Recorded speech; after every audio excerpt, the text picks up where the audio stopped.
suis assez agressif quand je veux quelque chose. En général, j'ai trouvé un bien. J'ai trouvé plusieurs biens. Bon, 21% de rendement en rendement brut. Cannes va devenir ton petit royaume, voilà, ton petit empire. Et je devrais payer moins d'impôts en général. Zéro impôt en 9 ans quand on investit dans l'immobilier en France.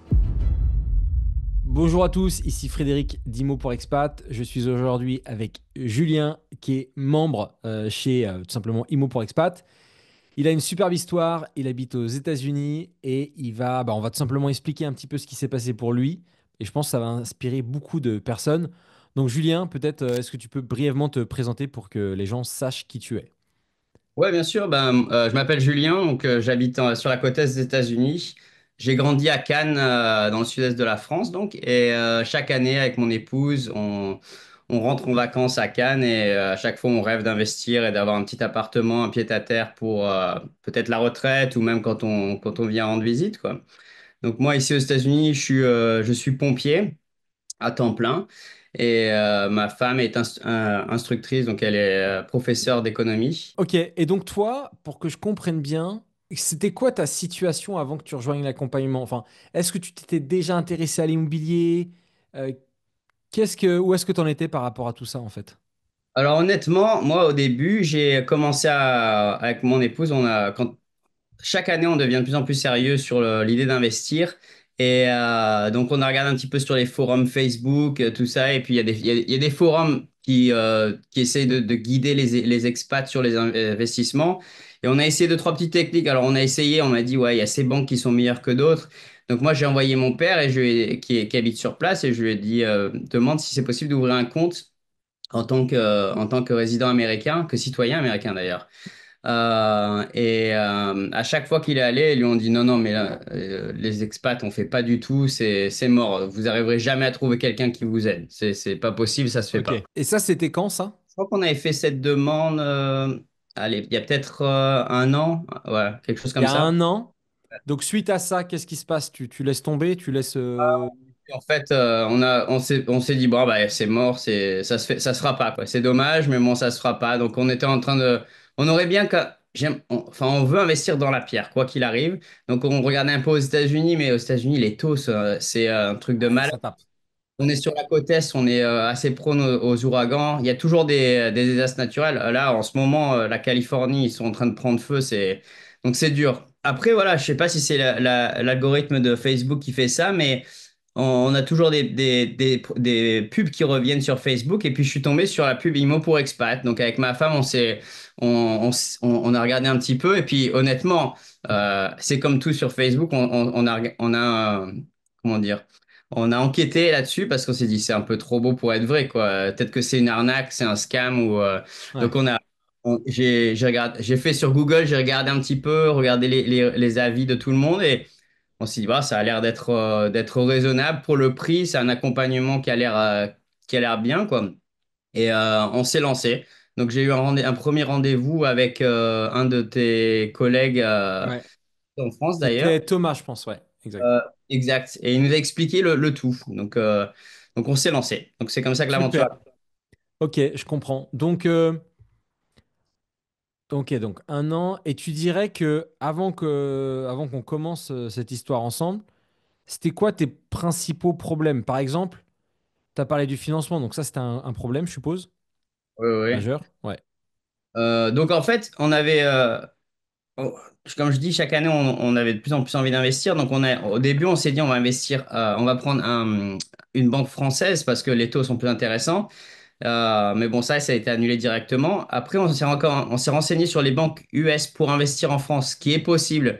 Mais voilà, taux d'intérêt 8%, l'apport est assez énorme. Et puis, l'autre chose aussi où j'étais vraiment enfin, on n'avait aucune idée de comment ça allait se passer, donc c'est inconnu pour nous, c'est les impôts. Alors moi, j'avais l'impression que quand on investit en France, on se fait assassiner des deux côtés, en France et aux États-Unis. Et bah, en fait, vous allez voir quand j'explique un peu plus tard, Ouais.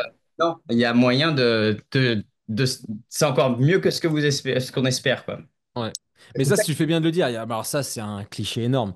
En fait, bon, ça ne sera pas l'objet de la vidéo, mais c'est vrai c'est un énorme cliché sur les impôts en France, qui est vrai sur le travail, Il y a beaucoup Oui. d'impôts quand on travaille là-bas, mais sur l'immobilier, c'est quand on sait faire les choses, voilà, il n'y a pas de problématique. Ok, bon, bah, très bien. Donc, fiscalité, des petites, bon, voilà, on va dire des blocages, financement. Est-ce que pour trouver un bien rentable, tu savais comment faire, par exemple, pour dénicher un bien intéressant, un vrai investissement, tu vois, pas seulement qu'un pied-à-terre, j'ai envie de te dire. Euh, non, pas vraiment. C'est-à-dire que bon, chercher un peu sans vraiment savoir. En gros, Ouais. c'était ça c'est joli ou alors ça c'est un bon endroit, tout ça, mais j'avais pas vraiment j'étais pas vraiment aiguillé sur un bon investissement. Après, le secteur dans lequel je voulais investir, je le connais très bien puisque j'ai grandi, j'ai pas mal d'amis là-bas, mais c'est vrai que on était dans le flou. On aurait investi au petit bonheur la chance, comme on dit, quoi. Ouais. Ouais, t'avais aucune ligne directrice, aucune métrique. Et c'est ça, là. Ouais, ok, d'accord, je comprends. Est-ce que tu t'étais fixé un objectif avant de rentrer dans l'accompagnement? Ou au moment où t'es rentré ou pas? Qu'est-ce que c'était exactement? Pas vraiment, mais quand j'ai fait le premier entretien, j'ai demandé à la personne, vous pensez combien de temps ça mettrait pour investir, pour trouver un appart et puis avoir une offre, un prêt, tout ça? Et en gros, on m'avait dit vers novembre, enfin, après, c'est vraiment dur à estimer parce que ça dépend de la motivation de la personne. Bon, en vrai, moi, je suis une personne qui est vraiment très motivée quand il faut. Euh, on m'a dit normalement, voilà, on est juillet. Bon, il faut bien sûr, ça dépend de à quelle vitesse vous étudiez les cours, mais vers novembre, décembre, je pense qu'il y a moyen de au moins de trouver un appartement et de mettre une offre sur le bien. Donc c'était l'objectif. Donc c'était fin d'année, essayer d'avoir quelque chose en vue au moins. Bah justement, alors par rapport à cet objectif, ou ouais, on va dire cet objectif hein, de timing et même de réussite, quel est le résultat par rapport à tout ça alors? Alors, donc comme je dis, je suis assez agressif quand je veux quelque chose en général. Donc juillet, on a commencé. Euh, Août, on a trouvé un bien. Donc, c'est-à-dire que j'ai étudié vraiment toute la méthode et après j'ai commencé à faire ma recherche sur les biens immobiliers et j'ai trouvé un bien. J'ai trouvé plusieurs biens. Donc j'étais entre deux qui étaient vraiment intéressants donc sur mon secteur, sur le secteur Cannes. Et j'en ai trouvé un qui était vraiment, enfin pour moi c'est une pépite l'appartement. Et donc on a mis une offre, on a fait une offre en fin septembre, pardon mi-septembre, ça a été accepté fin septembre. Et à partir de ce moment-là, on a commencé à faire bon, on a fait un petit peu la chose à l'envers dans le sens où on a eu l'offre et après on a commencé à vraiment démarcher les banques agressivement et pour le prêt. Mais c'est là où tout a commencé. Donc septembre, on a eu l'offre acceptée par les vendeurs. Euh, Ok, très bien. Donc septembre, donc finalement tu auras mis donc juillet, août, septembre, bon tu auras mis 2 mois ou trois mois on va dire. ouais, Mais juillet, fin juillet, je crois que j'ai rejoint ouais, ok, donc 2 mois et ouais, bah 2 mois pile alors. Ok, mais ça m'étonne pas hein, parce que normalement quand on s'y met, quand on est sérieux, il suffit pas de beaucoup de temps, mais juste être un peu régulier. Je dirais en 3 mois, 90 jours, on ouais. a le prêt et le bien. Voilà, ça c'est totalement possible. Mais bon, toi tu l'as même fait en 2 mois, donc bravo.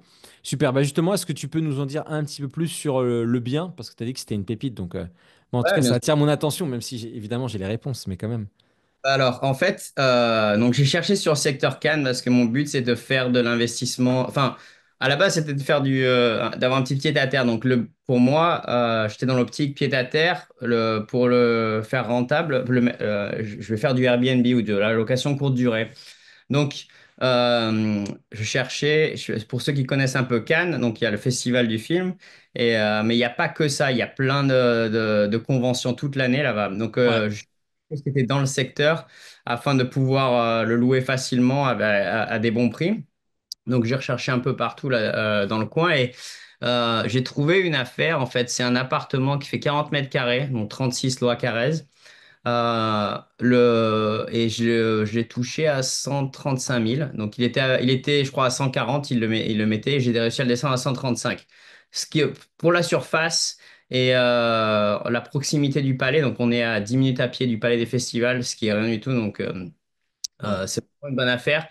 Et la raison pour laquelle je pense j'ai réussi à avoir ce bien et qu'il y en a d'autres qui n'ont même pas osé mettre une offre dessus, c'est qu'il est classé en F. la DPE est en F. Et alors ça, pareil, c'est un truc, j'aurais jamais osé le faire tout seul, mais euh, justement dans les classes que tu proposes, tu expliques comment faire pour faire remonter le DPE. Et donc j'ai pris le challenge et j'ai mis une offre et ça a été accepté donc à ce prix-là. Après, là où j'ai dû me battre un peu plus, c'est avec les banques en effet. Donc c'est vraiment pas impossible d'acheter un bien avec un DPE si bas. Il faut juste bien expliquer aux banquiers notre projet et leur Ouais. expliquer qu'on a des entrepreneurs qui sont sérieux et qui savent ce qu'ils font en matière de DPE, qui peuvent le remonter pour le mettre à un niveau qui serait louable, qui serait acceptable pour la Évidemment, location. Voilà. évidemment. Ouais. Moi, je reviens C'est juste un petit peu en arrière. bien Donc, sûr. Cannes, tu as dit 135 000 euros, 36 mètres carrés. Ouais, Sincèrement, quand tu dis que c'est une pépite, je pense ouais, que c'est même, comme on dit en anglais, un understatement. ouais, ouais. Je sais plus comment on dit en français, mais sous-estimé, enfin bref, peu importe. Parce qu'en fait, le prix du mètre carré à Cannes, tu vois, c'est 5 920 euros en moyenne. Mhm. Toi, tu es à 3 750 euros. Ouais. Donc en moyenne, mais bon, vu que tu es à 10 minutes du palais, tu es quand même très très bien situé. Je connais Ah un ouais. peu Cannes aussi, même si j'ai pas du tout vécu. Et c'est pas si grand que ça d'ailleurs, Cannes. Enfin, le Non. centre, je dis bien. Donc non, superbe affaire, ça j'en doute pas. Donc déjà, bravo, ça c'est quand même exceptionnel. Pour le DPE, juste aussi pour préciser, en fait, le DPE, donc c'est un diagnostic de performance énergétique, c'est un outil qui va permettre de déterminer quelle est la note de l'appartement en termes de consommation énergétique. Plus la lettre de l'alphabet est basse, moins c'est bien, en sachant que tout ce qui est en dessous D, bah, c'est moins bien. Et ça peut constituer en effet des opportunités à condition de savoir comment faire, etc. et de rénover. Et toi, en effet, tu avais cette connaissance, tu as vu que c'était possible de rénover pour pas très cher en plus quand on sait comment faire. Donc super, donc tu es allé sur ça, tu es allé sur ce bien-là. Donc les banques, très bien. Tu as négocié, ok. Au niveau du montant des travaux, est-ce que tu as le montant des travaux? Oui, alors voilà, ce qui s'est passé, moi, c'est que au moment de faire donc j'ai signé l'offre et il fallait que je réussisse à avoir un prêt. Donc j'étais un peu, pas vraiment coincé, mais je voulais quand même avoir un devis assez rapide. Donc j'ai un collègue qui est artisan, qui est vraiment, il fait du super bon boulot, mais il était en vacances quand j'ai dû faire la demande. Donc ce que j'ai fait, je suis passé par un artisan lambda, donc je suis allé je crois que quand on est sur le site de School de Imo pour Expat, il y a des astuces pour trouver des artisans dans son coin. Donc j'ai envoyé des emails à des artisans locaux et j'aurais dit voilà, est-ce que vous pouvez me faire un devis sur un chantier que je voudrais faire, qui devrait commencer fin d'année, début 2025. Ouais. Donc ils m'ont fait un devis. Et on est parti sur du 31 000 euros. Donc, ça serait pour tout refaire. Par contre, bon, moi, j'avais mon idée dans la tête de ce que je voulais faire. Et l'appartement, il est vraiment basique et on va le faire en genre hôtel 4 étoiles, quoi, ou Ouais, 5. haut de gamme luxe, quoi. Ouais. Donc, 31 000, ça fait, on refait l'isolation, on refait un peu d'isolation, on met la clim parce qu'il n'y a pas de clim. Donc, on refait le sol, les murs, une La cuisine toute. peinture, la salle de bain, la cuisine. Ouais, on réagence un peu Ouais. la pièce parce que donc voilà, 31 000, c'est un bon tarif. Et donc après mon Mais collègue, honnêtement, c'est pas, enfin, vu tout ce que tu veux faire, c'est même pas si élevé que ça en travaux de rénovation. non non, c'est bon, je pense qu'on va en discutant avec mon entrepreneur, on va mettre un peu plus parce que je veux vraiment que ça soit top notch, mais ouais, je pense qu'on est dans les 35 000 faciles, donc peut-être que 35 000 c'est le prix des travaux qu'il Bah, ça faut. fait 1 000 euros du mètre carré, mais là, vu ce que tu veux faire, vraiment un logement très haut de gamme, et moi je trouve que c'est une excellente idée, et surtout à Cannes, tu as une clientèle, normalement, les locataires, ça va être des touristes, ça peut être en effet, tu l'as dit, dans l'année, il y a plein de forums, en effet, hein, d'événements, pardon. Donc c'est une clientèle quand même assez haut de gamme, la Côte d'Azur, je trouve. Bien Et puis en sûr. plus, tu pourras avoir mettre des loyers hauts. Non, non, honnêtement, c'est top. Moi, je fais la même chose et j'adore faire ça, d'accord. Mon cuisiniste qui m'a envoyé ça, est-ce que tu le vois? Ouais, ah ouais, ça va être classe, hein. Donc ça, ce serait l'appartement. Je sais pas si tu as eu les photos avant. Ouais, je m'en souviens. Donc c'était, disons que là ici, c'était fermé. Tout était fermé en fait. Il y avait juste un petit aligné avec la porte d'entrée. Il y avait une autre porte ici et puis c'est tout quoi. Il y avait un petit comptoir. Donc en fait, on a tiré le mur. On a fait des grosses modifs. pour pouvoir avoir une pièce bien ouverte, quoi. On aurait frigo, lave-linge, sèche-linge, lave-vaisselle, et enfin, c'est cuisine tout équipée, quoi. Donc ça, c'est ce qui nous propose le cuisiniste. Donc Ouais, ça, ça, c'est c'est avec. ton plan. Ouais, ça, c'est ton plan. Ouais, ça, voilà, en gros, ça ressemblerait à ça, quoi. Donc Ah, assez mais c'est propre. parfait. Tu fais même la chambre à part. Ta petite pièce de. Enfin, t'as besoin de rien d'autre, hein. Donc voilà, ça, c'est le plan final, en fait. Donc la cuisine est alignée. On a une porte ici, une porte ici. La porte s'ouvre vers l'intérieur là, et là, elle s'ouvre vers l'extérieur, donc ça change rien vraiment on perd pas trop de place sur cette ouverture. Ouais. Euh, et donc on trouve avec un produit qui fini, ça nous fait un truc comme ça, quoi. Non, Euh, c'est super. Ça fait Super, pas. là, la porte, ça change tout. Voilà, Euh, là, ouais. Non, mais il n'y a rien. Là, c'est parfait, hein. C'est parfait. ouais. Donc, Là, tu as tout optimisé. Et en fait, le fait de mettre la cuisine ici, c'est très intelligent. Moi, je le fais souvent. En fait, c'est comme c'est une cuisine couloir, on va dire. C'est-à-dire que plutôt que de se mettre dans une pièce à vie qui va prendre la place, là, il y a un espèce de couloir pour aller vers la salle de bain. Il faut l'optimiser, ce couloir, plutôt. Parce qu'en fait, un couloir, on ne l'utilise pas beaucoup, c'est juste un passage. Là, tu en fais aussi une cuisine et tu mets la salle. Donc, la salle de bain est au bout. C'est tellement pertinent. Tu as une porte. Non, c'est superbe. Et ça, tu le comptes le louer combien ouais, comment d'ailleurs? alors, combien et comment? Je vais commencer par combien. Donc, en fait, j'ai fait un peu des recherches sur Airbnb, et puis il y a aussi d'autres sites qui sont proposés justement sur ta plateforme pour étudier le tout, parce que Cannes, ça bouge en fait. C'est-à-dire que d'un mois à l'autre, les prix vont être différents. Donc, j'ai regardé un peu ce qui a l'air assez correct pour mon appart. Ça serait entre 130, 120 euros, 130 euros la nuit, et ça peut aller jusqu'à 300 euros la nuit. Donc, Ouais, en période très haute et 300. Ouais. pour le festival, 300 euros la nuit, j'ai vu que il y a plein d'apparts qui sont complets déjà à ce prix-là, quoi. Donc, totalement faisable. Ok. Donc, si on revient juste sur les chiffres du projet, Mhm. tu m'as dit prix d'acquisition 135 000 euros, les travaux plutôt 35 000 euros. Ok. Donc, le coût total d'acquisition, tu l'as en tête? Parce qu'après, il y a il y a des petits frais annexes, les frais de notaire, etc. Les 170 peut-être, avec tous les frais, grosso modo. Ouais, ok, d'accord. Ok, 170. Tu vas louer donc Airbnb, t'as dit? Ah, Ouais. toute l'année Airbnb et après Ouais, ok. Ouais, Airbnb, et puis quand je veux venir en vacances, je le bloque, et comme ça, j'ai mon appart Bah, sur. ça c'est super, hein. Ça c'est Ouais. clair. Tu te le bloques pendant les 2 semaines de ton choix, les 3 semaines. T'es chez toi en plus. C'est confort. Non, non, ça c'est un super plan, moi je trouve. Ok, intéressant. En rendement, tu l'avais calculé un petit peu le rendement ou pas? Dotation bancaire. Donc, on est sur un revenu. Ouais, mais euh, tu l'avais mis en loyer long terme en fait. Voilà, long terme, donc moi j'étais parti sur un loyer à 1100 euros par mois. Donc j'ai regardé un petit peu dans le coin aussi. Donc pour présenter à la banque, j'ai dû enquêter un peu sur les loyers avoisinants. Et j'ai trouvé que 1100 euros, ça serait un loyer assez correct. Donc c'est bien sûr dans la fourchette haute, mais pour un appart de luxe, c'est totalement faisable. Si tu dis 1100 long terme, ça te fait, j'ai calculé rapidement, ça fait un rendement de 7,7% en rendement brut. Ok, voilà. Mais après, en location courte durée, là, ça n'a rien à voir, hein. Voilà, en été, j'ai même pas fait le. Je sais qu'on est au-dessus de ça. Et pour moi, l'avantage, c'est que là-dessus, ça s'autofinancerait avec de la longue durée. Donc, si on rentre plus d'argent, là, c'est du cash flow qui rentre sans Ah, c'est problème. sûr, ouais, ouais, c'est sûr, ouais. Si tu loues ton appartement une vingtaine de jours, tu seras sur 3 000 euros de recettes locatives pour un prêt autour de 170 000 euros. Mhm. Tu es largement en positif, hein. Rentabilité brute, j'avais calculé 7,5%. C'est ce que tu as dit, non? Ouais, c'est ça, 7,5% brut, ouais. En long terme. En courte durée, tu doubles. Enfin, je sais même pas, il faudrait calculer. Attends, je vais calculer vite fait. Ouais, 21% Ouais. brut. Enfin, là, c'est. Bon, 21% de rendement en rendement brut. Bon, après, il y a des charges, etc. Mais bon, t'es facile dans les 15%. Ouais. Non, je pense aussi, ouais.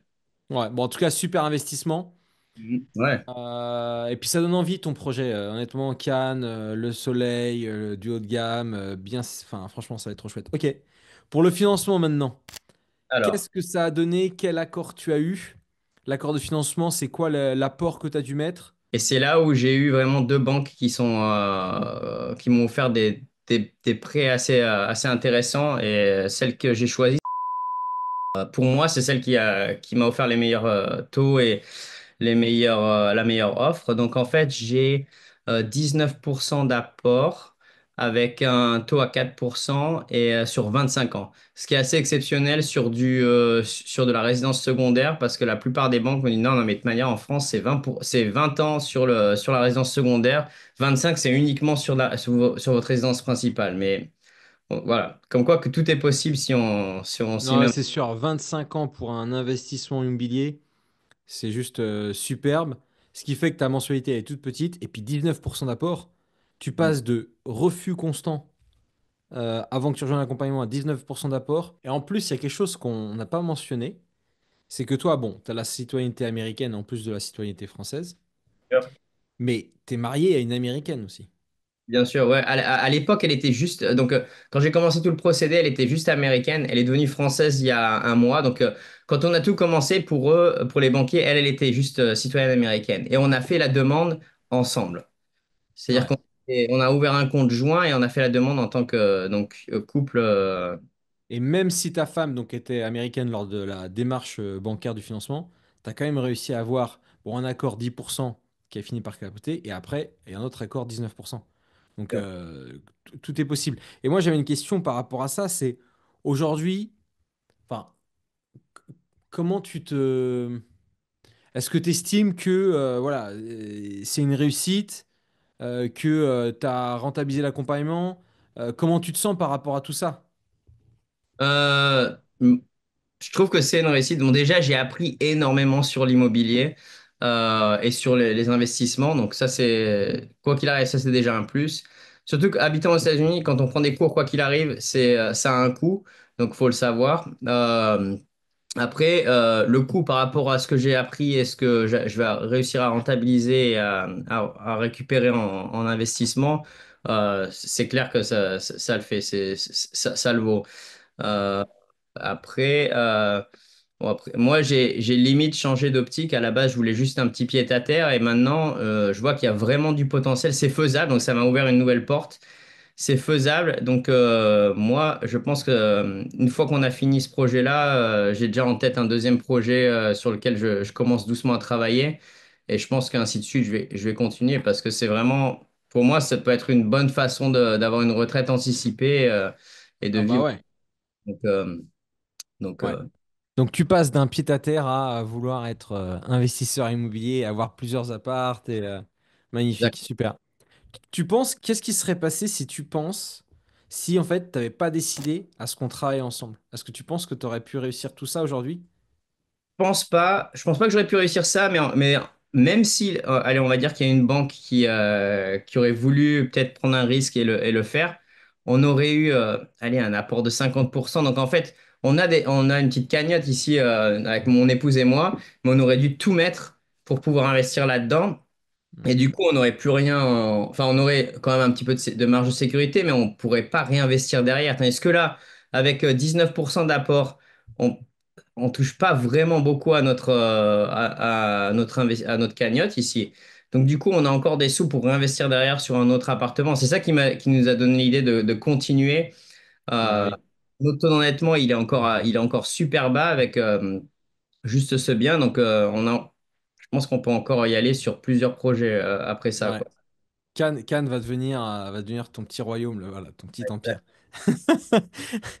Ah, Super, super, super. Justement, on parlait tout à l'heure de la fiscalité et tu as dit oui, on croit que machin. Moi, j'ai une petite question. Tu vas payer combien d'impôts sur une fois que tu auras loué le logement, tu payeras, est-ce que tu payeras des impôts? Alors, j'ai eu un rendez-vous début janvier justement avec. Donc tu as fait un petit meeting avec eux et donc je les ai contactés et je leur ai demandé un petit peu comment ça allait se passer parce que moi je veux pas que ça devienne un casse-tête parce qu'aux États-Unis les impôts c'est l'enfer et je veux pas avoir à faire deux fois la même chose. Donc j'aurais demandé un rendez-vous et j'aurais expliqué mon projet. Ils m'ont dit bon, écoutez moi. par rapport à ce que vous me donnez, normalement, au moins, au minimum, pendant 9 ans, vous ne paierez pas d'impôts. Parce que entre les travaux, les intérêts du prêt, le ménage sur le Airbnb, tout ça, on peut le déduire. Et donc, vous ne devriez pas payer d'impôts pendant 9 ans. Et puis après ça, même si vous voulez, vous pouvez remettre un petit coup de neuf à l'appartement et on repart sur non imposable. Donc, ça, c'est énorme. Et je vais prendre un rendez-vous avec le notaire, pardon, avec le comptable pour les États-Unis parce que il y a d'autres trucs qui sont vraiment bons. C'est qu'apparemment, je peux déduire mon billet d'avion pour la France. Donc, quoi qu'il arrive, je vais en France tous les ans pour voir la famille. Donc là, ça, je pourrais le déduire de mes impôts US. Donc, l'un dans l'autre, je risque de payer. Je devrais payer moins d'impôts en général que ce que je paye maintenant, Exact. juste du fait d'avoir un investissement à l'étranger. Ouais, exactement, exactement. Est-ce que tu peux juste répéter donc zéro impôt en 9 ans quand on investit dans l'immobilier en France? C'est ce que le comptable m'a dit, 0 en 9 ans, Ouais, parce que donc, ouais.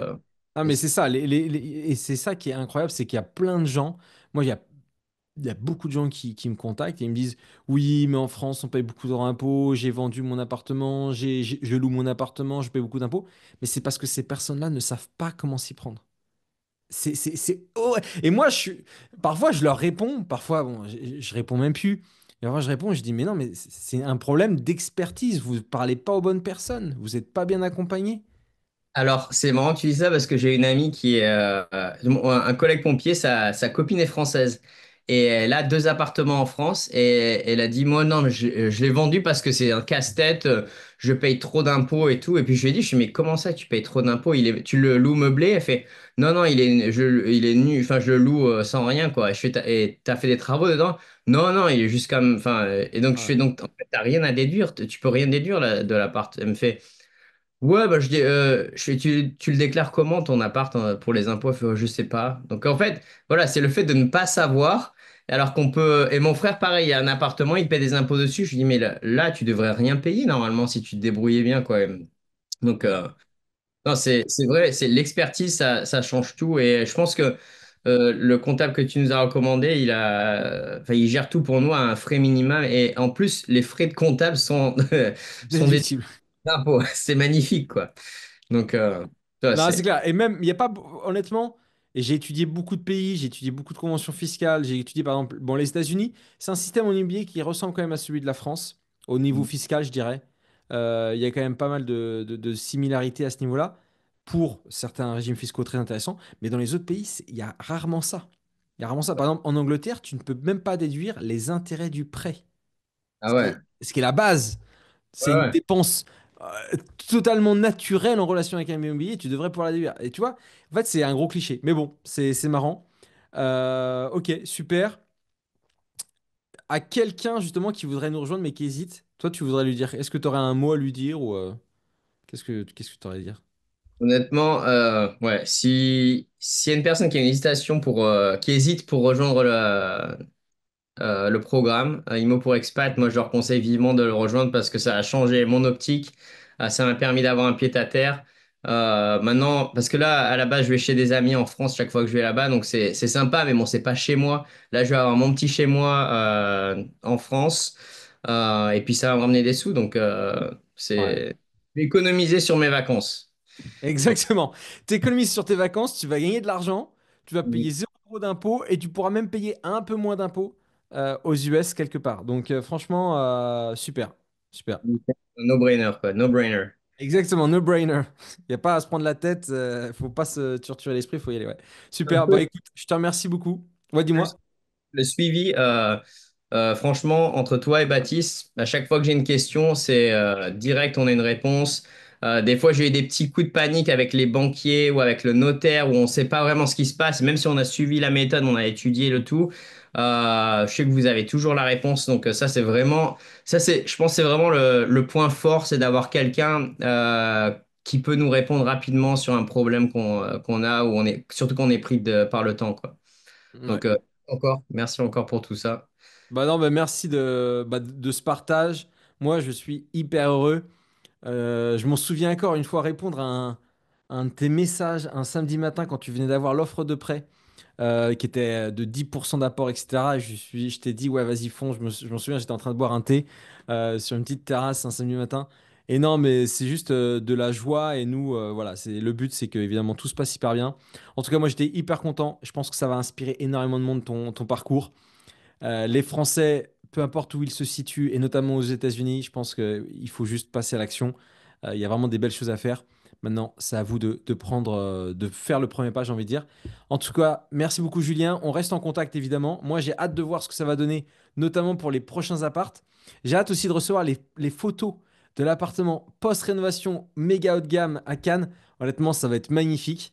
Ça, j'ai vraiment hâte. Donc, merci, bravo encore pour ton parcours. Ça m'a fait hyper plaisir de voir la réussite, ta réussite. Et puis, à très bientôt, tout le monde. Et merci encore, Julien.